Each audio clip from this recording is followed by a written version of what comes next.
Tenga listo el tinto que ya vienen los huevos revueltos con los ingredientes de la pelea del movimiento indígena con el presidente que se abre por la salida de Lena Estrada del Ministerio de Ambiente. Desde la redacción de La Silla Vacía soy Tatiana Duque. Es miércoles 6 de agosto.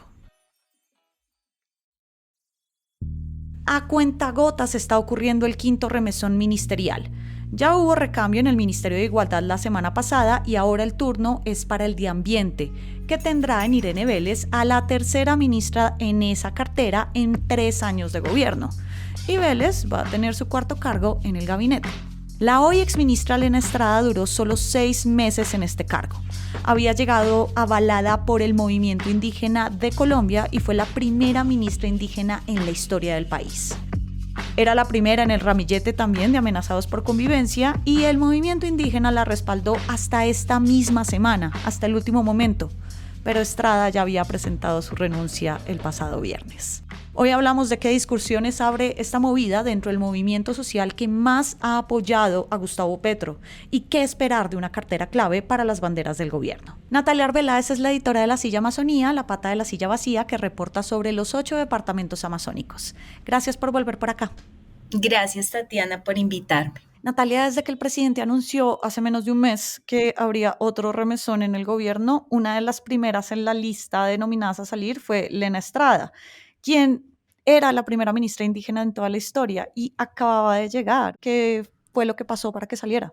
Pues, Tatiana, te cuento que ha sido como toda una película estas últimas semanas de un rumor muy fuerte que había ido y venido. El 20 de julio, después del 20 de julio, cogió como mucha fuerza cuando todo el movimiento indígena, o sea, la mesa permanente de concertación donde se sientan las 7 organizaciones indígenas más importantes del país, salió a darle su respaldo el senador senador indígena Julio César Estrada igualmente, y ese rumor después se acalló un poco porque la misma ahora exministra Lena en una declaración que hizo en Barranquilla, dijo que el gobierno la había ratificado y también se lo había mencionado a algunas personas del movimiento, pero el lunes amanecimos con la noticia de que había una rueda de prensa intempestiva a las 11 de la mañana, que era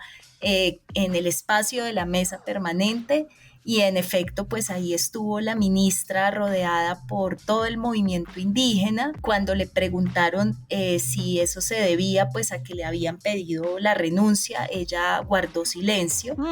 Nosotros en mayo hicimos una nota en La Silla Amazonía, donde contábamos que había habido un lento aterrizaje de la ministra Lena, que había 5 cargos en ese momento directivos aún en encargo de 13, las metas de reducción de gases de efecto invernadero que Colombia tenía que presentar en febrero aún no estaban actualizadas, reglamentación de los bonos de carbono no estaba tampoco, se anunció que apenas para finales de este año, comienzos del siguiente, y eso se sumó a que la exministra Lena había dado como en varias declaraciones indicios de que ella quería cambiar el rumbo del Ministerio de Ambiente. Hubo también Tati, un choque, digamos, con el movimiento como antiminero en Santurbán, y es que hace como un mes que el Ministerio de Ambiente avaló que como 800 hectáreas que son páramo se pudieran usar para minería. Avaló como un acuerdo en un tribunal, y el movimiento estaba como muy bravo por eso. Entonces, bueno, hay varias razones, como ninguna del todo clara. Ahora la exministra Estrada se une a Carlos Rosero como la segunda miembro del gabinete que sale en este quinto remesón, y hay una cosa curiosa en estos 2 casos, y es que ellos representaron movimientos sociales claves para Gustavo Petro en campaña y en el gobierno. ¿Cómo lees que queda el apoyo que le ha dado el movimiento indígena al gobierno con la salida de su primera ministra indígena? Sí, yo creo que tenemos que esperar como las siguientes horas y días para ver qué va a decir el movimiento, porque lo que pasó en estas semanas de rumor de la salida creo que fue que ellos se fueron fortaleciendo alrededor de la figura de Elena, alrededor del Ministerio de Ambiente. Uno de los líderes del movimiento indígena dijo en la rueda de prensa esta semana que ellos no querían ser invitados temporales del gobierno, que tenían la capacidad para estar ahí en ese ministerio e ir hasta el final del mandato del presidente Gustavo Petro. O sea, al final no era solo Lena, sino que al final era, bueno, ¿qué hizo el movimiento indígena en la cartera de ambiente? Y eso hizo como que realmente la rodearan mucho a ella también en términos como de lo que iba a seguir siendo su administración. Hermes Pete, un congresista indígena, me había dicho la semana pasada cuando le pregunté pues que qué pasaría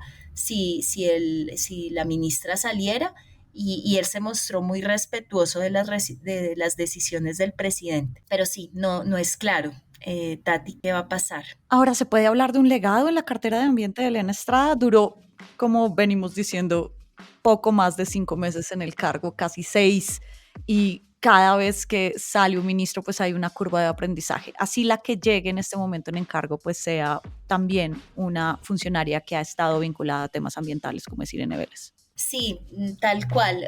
Creo que es muy difícil hablar de un legado, por lo que decíamos, pues de como la demora en ella, pues empezar como a mover de nuevo el aparato del Minambiente. De hecho, pues ella se fue un poco diciendo, o por lo menos en esa rueda de prensa, pues nos lo mencionó a la silla, pues que ella no había podido nombrar a su equipo de confianza, los 2 viceministros, pues que siguen, que vienen de la ministra Susana Muhammad, se mantuvieron, y creo que la percepción de ella era que ellos no eran afines como al sello que ella quería imprimirle al ministerio, que creo que en últimas era pues poder acercarlo más a la mirada que tienen los pueblos indígenas de lo que se debe hacer, por ejemplo, en un tema como la deforestación en la Amazonía, pero eso no alcanzó a pasar. Natalia, queda un año exacto para que se acabe el gobierno de Gustavo Petro. ¿Qué se puede hacer dentro del Ministerio de Ambiente de aquí en adelante para acelerar esas metas que se puso el propio presidente para la conservación amazónica? Y no solo eso, también hablabas del tema de los páramos, y estamos en un paro en Boyacá justamente por los campesinos parameros que están criticando al presidente estas delimitaciones. ¿Cómo ves lo que viene en este año para el Ministerio de Ambiente? Viene, o sea, ahorita el 22 de agosto hay una cumbre de presidentes amazónicos en Bogotá, pues donde Colombia pues debe poder tener ahí como una batuta, ¿no? En los temas pues más importantes.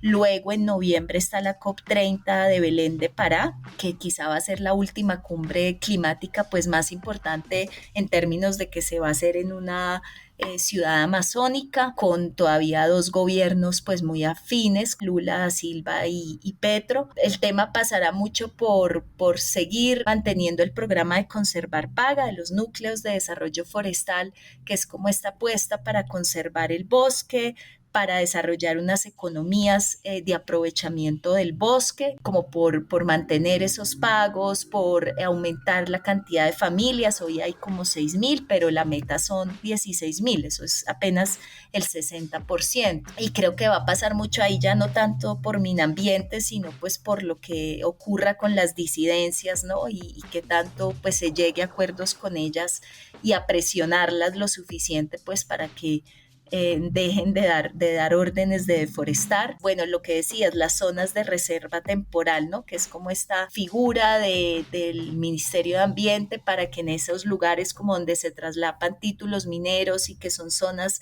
como de alto valor biológico y pues que no se puedan usar, creo que pues eso estará ahí pues todavía como al orden del día. Lo que le he escuchado a algunos expertos es que quizá lo mejor que podrían hacer es como mantener el curso que ya traía pues con la exministra Muhammad.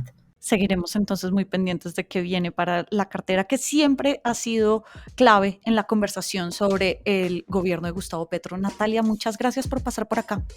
Muchas gracias, Tatiana, por la invitación.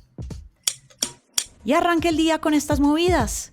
Casi el 10% de los recursos que se usaron para recoger las firmas del referendo de descentralización que impulsa el gobernador de Antioquia vinieron de la empresa de un condenado por corrupción. El señor se llama Juan Carlos Restrepo Ángel, es contratista de esa gobernación y fue condenado en 2015 por falsificar documentos. Puso 45 millones de pesos para el comité del referendo.